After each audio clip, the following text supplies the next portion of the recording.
to provide for their families. So as you see, myself and the boys, we do have sticks. Now these sticks are not used to beat or abuse any of the animals. They're used as guiding tools and as spacing tools. So when hunting for alligators out in the Everglades, because the water out there is dark and it is murky, you did need a stick with you so you can pick and poke on the floor as you're walking through the water, just to make sure you don't step on anything dangerous like an air pocket, a snapping turtle, or an alligator.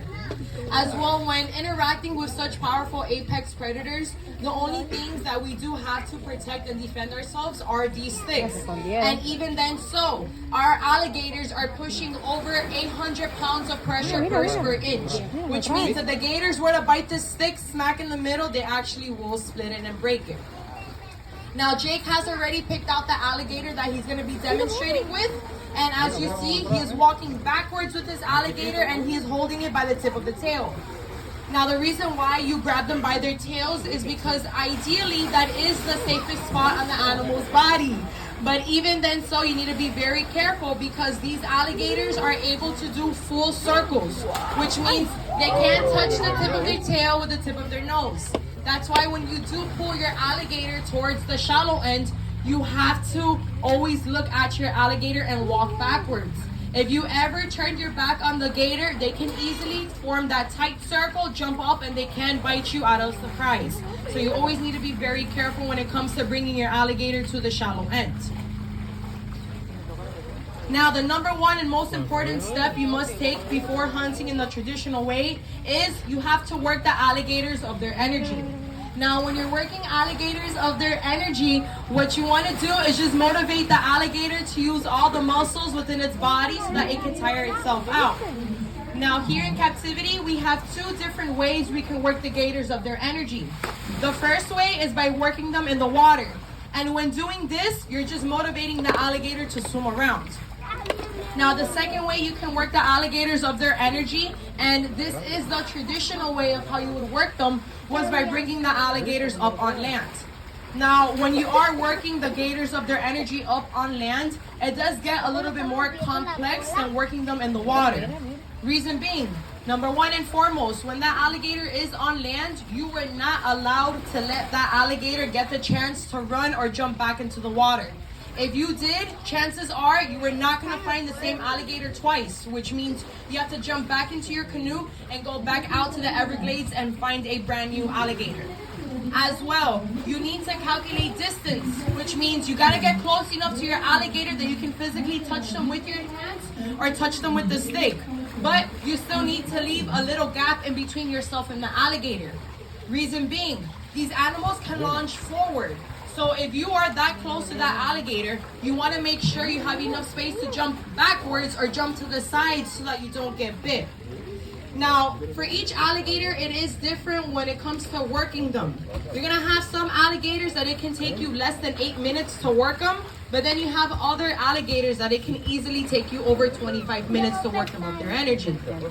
Now, however long it does take you to work the gator of its energy, it is so important that you do not rush this process and that you take your time. If you tried rushing into this process, ultimately the only thing that's going to happen to you is you will end up in a medical situation. So when working the gators of their energy, you always did want to take your time. As well, you will know that your alligator is well worked of its energy when it starts to slow down on movement. That does not mean that your alligator is sick or that it is injured. It just simply has no energy. And alligators are the type of animals that can recharge themselves to regain the energy back. Now, how they do so is by basking. Basking means the alligator will lay out under the sun. They will start collecting and absorbing all the heat and the warmth.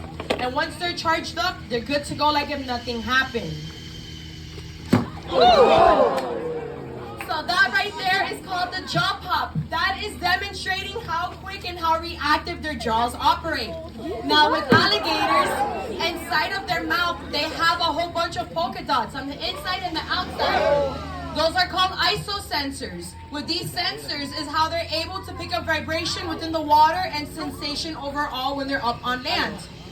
And so the trick to the gator's mouth is, while it's open, as long as you don't touch or trigger any of those sensors, the mouth will remain open. But now the moment that you do touch or trigger any of those sensors, the alligator is going to completely shut its mouth with all of its pressure that it has.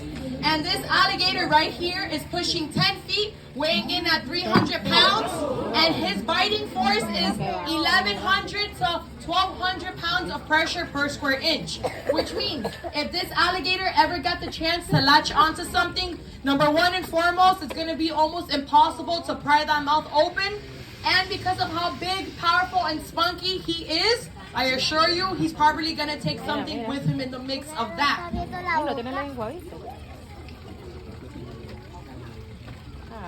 Now, Jake is able to get up close and personal to the alligator's face.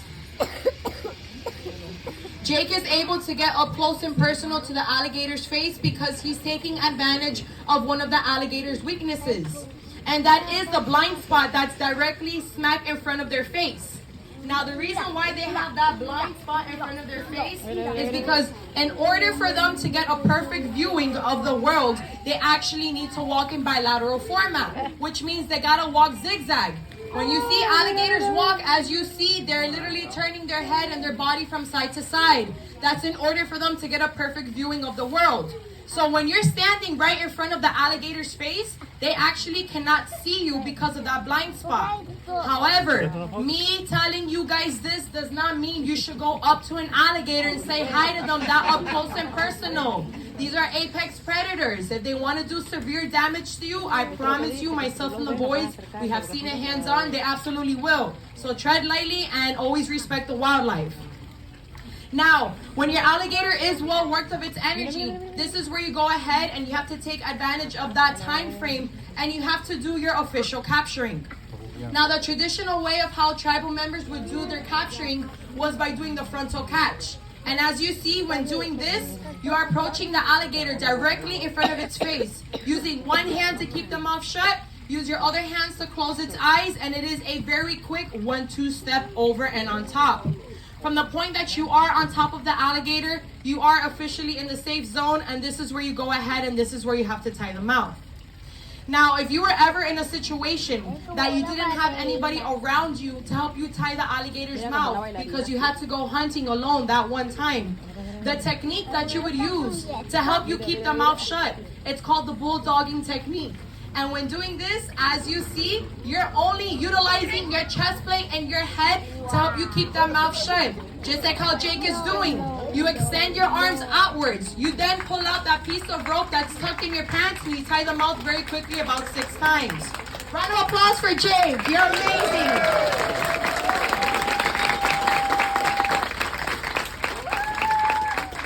Now, from the point that the mouth is tied up, this is where you will go ahead and you would have to tie the arms and you tie the legs.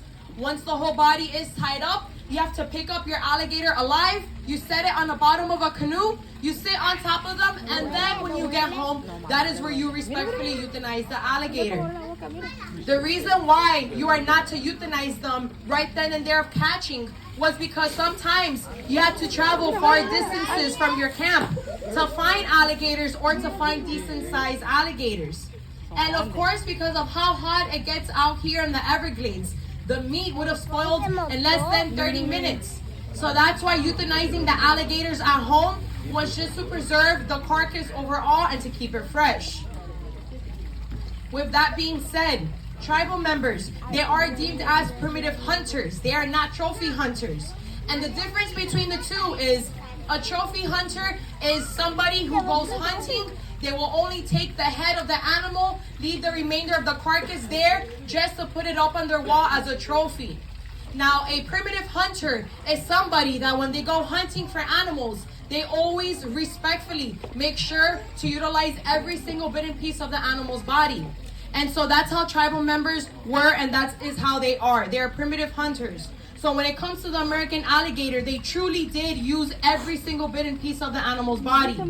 With those teeth, they will harvest them out and use the teeth to make beautiful jewelry like different type of necklaces. When it comes to the bones, they will turn them into knives, hammers, shoes for men, and different type of toys for children.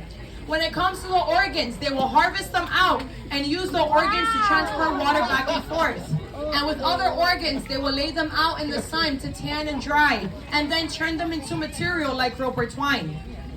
Now, when it comes to the meat and the skin, for some families, they would keep it for personal use, but to others, they would use it as a trading good for modern day items that they didn't have at the time. And so to those who did decide to use it as a trading good, what they would get in return were items like guns, gunpowder, flour for cooking, pots, pans, utensils, currency, fabric, sewing machines, a little bit of everything and almost anything. And so finally, the official grand title of alligator wrestling was deemed when US 41 was officially done and made. Now, if you guys don't know what US 41 is, it's the road that each and every one of you took to come to the village. And with that road being officially done and made, it gave people who lived in the city a safe way to commute to this portion of the Everglades. And so them traveling up and down the road, a lot of the times they would encounter tribal members on the side of the canals hunting and catching alligators. And of course, because they would see the unique techniques that tribal members would use to catch alligators, people were always under the impression that it was them wrestling alligators, when in all reality, they were just hunting alligators to provide for their families. Yet those people from the city, they were so fascinated by what they had witnessed. When they got back to the city, they started to spread the word around as to what was going on down US 41. And of course, sooner or later, US 41 would start getting very packed and very full of people who would post and hang out on the side of the canals just to watch tribal members catch alligators because it was that entertaining to them. And it even got to a point that they loved it so much, they started to tip out the tribal members for doing such an amazing job at being able to organically hunt and catch alligators in the way that they did. And so as time started to roll by and the tribe started to notice and realize that they truly did attract such a large crowd and such a large audience by them doing their natural livelihood, it was then decided that they didn't even need to hunt alligators anymore. They can do educational demonstrations instead and educate the public on the cultural relations between the Miccosukee tribe and the American alligator. So ladies and gentlemen and kids, that is where you get alligator wrestling and alligator demonstrating. Let's give Jack a round of applause. You did a great job, Jake. You did it, Jake. That's right. That's right, Jake. That's all you. All right, you guys, that is the last show of the day. However, myself and Jamie, we are going to be demonstrating a baby alligator. If you are interested, it is $5 per person, and it's going to take place right next to our alligator statue. As well,